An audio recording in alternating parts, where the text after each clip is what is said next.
Hello, today I'm going to be doing a LEGO review on the set 75191 Jedi Starfighter with Hyperdrive. This is a 2017 Star Wars set and has 825 pieces with 4 minifigures. So here's our cast of 4 minifigures. We have R4-P17, Obi-Wan Kenobi's astromech droid, Obi-Wan Kenobi himself in his Episode 2 attire, young Boba Fett, and his father, Jango Fett, which I believe to be one of the main selling points of the set, considering he's a pretty hard-to-find minifigure at this point. So let's go left to right and start with R4. R4 is a pretty straightforward astromech droid design here. However, she does have a really cool maroon headpiece here that I know I didn't have in my collection before, and she has a pretty cool play feature that I'll show later in the video. Here's Obi-Wan. Pretty straightforward Jedi robes, but nice leg printing, cool design on the front, and also back printing, which is pretty nice. Basic blue lightsaber. He has a different hairpiece from his original form. He has an angry look here on the front, determined, whatever you want to call it, with a headset. And then he has a quizzical sort of look here on the back with a headset piece. So Obi-Wan looks pretty good. Here is young Boba Fett, which some people consider to be a pretty boring minifigure. There he goes. I think he's a pretty cool figure. I'm glad that he's in the set because he's, a decently big part of the scene. He has the same hairpiece mold as Obi-Wan, which is funny enough. He has a face here where he just looks sort of angry, and then a face on the back here where he just looks straight up diabolical. Definitely a big improvement from the original one and the only Jango Fett Slave 1. And then here's Jango himself. Like I said, probably one of the biggest selling points of the set. He's got the new Mandalorian, I don't want to say new, but newer than the older Boba Fett with a jetpack headpiece for his helmet, an antenna piece here, 2 pistols, a metallic-ish jetpack piece there, really cool looking leg printing and nice printing on his front, and underneath he has an angry sort of scarred look to his face. So the 4 minifigures are pretty great. Now let's move on to the set itself. So here is the build of the set itself. It's a pretty massive build, so I'm definitely going to have to pick up the camera from my normal spot to give you a better view of what we've got. So there's these side panels here that build up, and then there's this sort of tube piece that have you put a pretty big sticker on. It kind of goes to the back here, and you can see through that there's another part in the back.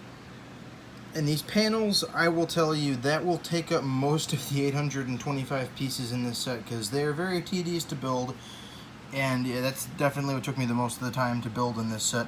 They don't give you anywhere to put Boba and Jango, so I just kind of stuck them on the top here. There's Boba, and there's Jango. Panels just sort of go down the side a bit more here, not really much to show. There's another one of those tube pieces.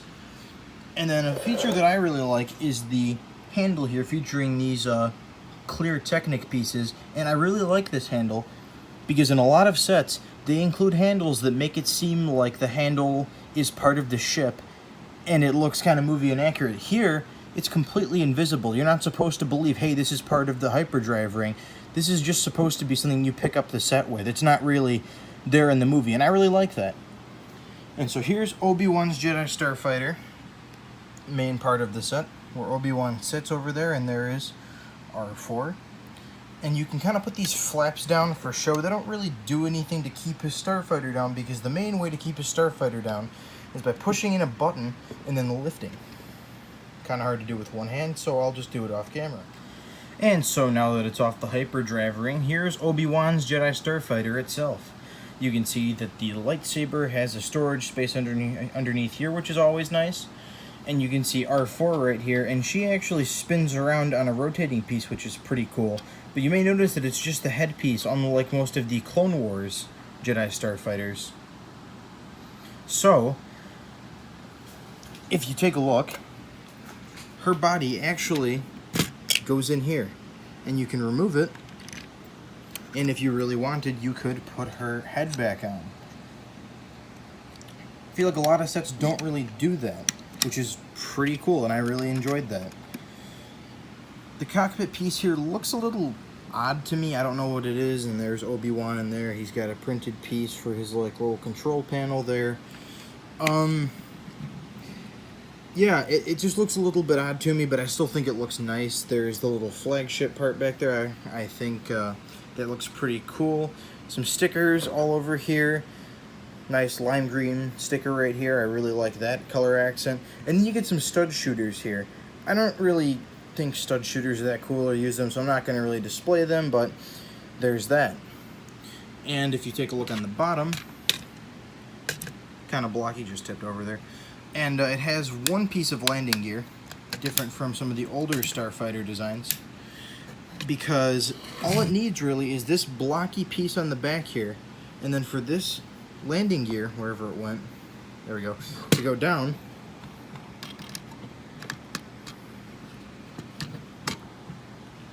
and it stays right up. So, Obi-Wan's Jedi Starfighter is looking pretty good. However, how does it compare to the original Attack of the Clones design? And that's what we're going to take a look at next. So, believe it or not, I actually have the original Attack of the Clones Jedi Starfighter here. And you can see Obi-Wan's lightsaber blades kind of sticking out of R4's head. They don't really give you anywhere else to put it. You can put the hilt in the back there, but if I ever review this set, I'll show that at a later date. However, comparing this set to the newer one, I think, to be completely honest with you, I like the older one more for a few specific reasons. You get more of the printed pieces here, and I think they look a lot cooler. For instance, the flag piece there in the back looks a lot cooler to me than the flag piece on this set. If they had included a sticker maybe here, I would have changed my opinion on that. Also, here you see the printed pieces on the kind of middle of the ship here translate to one sticker on the new set, which is kind of boring.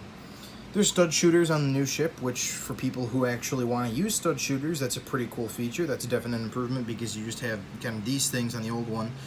They give you an actual place to store your lightsaber, as I showed before, which is definitely a lot better than sticking it inside the astromech droid's head. Obi-Wan has a pair of binoculars in this old one, which is kind of interesting. And you can see here the older design for Obi-Wan is definitely not as good as the new one. I know a lot of people like to compare him to Jesus, which is kind of funny. Older Star Wars printed piece in there. And I also really like that the Republic insignia printed piece here is a printed piece and not just a sticker that you could mess up the centering on like I did. So, I'm not sure which one I prefer, all in all, because, oh, well, there's something I forgot to say. The landing gear on the new one is a huge improvement because this thing stands up pretty well. However, the landing gear on this thing is atrocious, to be completely honest with you. The landing gear is really flimsy, and it's just so weird. It's got the same front landing gear design, but the back landing gear, they look like that on both sides.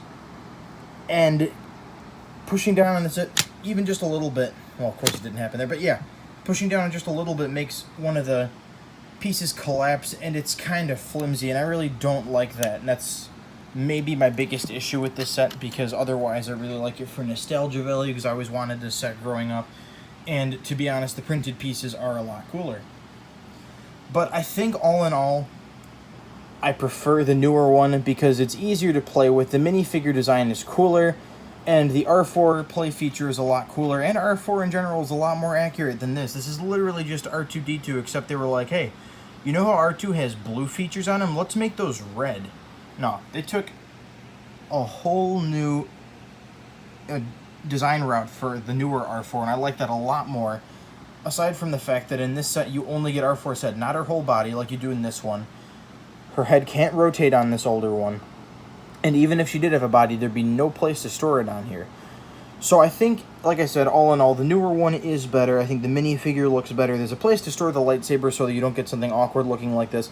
And also, something I forgot to mention, the cockpit piece here, you have to physically take off and is already in an awkward kind of position anyway. There we go again. But in this one, it's a nice cockpit piece where you can just lift it up and put it back down. which I think is a lot better than having to physically lift up the piece.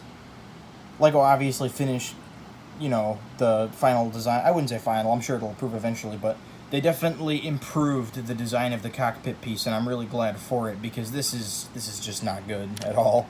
It looks cool, but it is really not, like, very well designed, considering there are only 2 studs connecting it.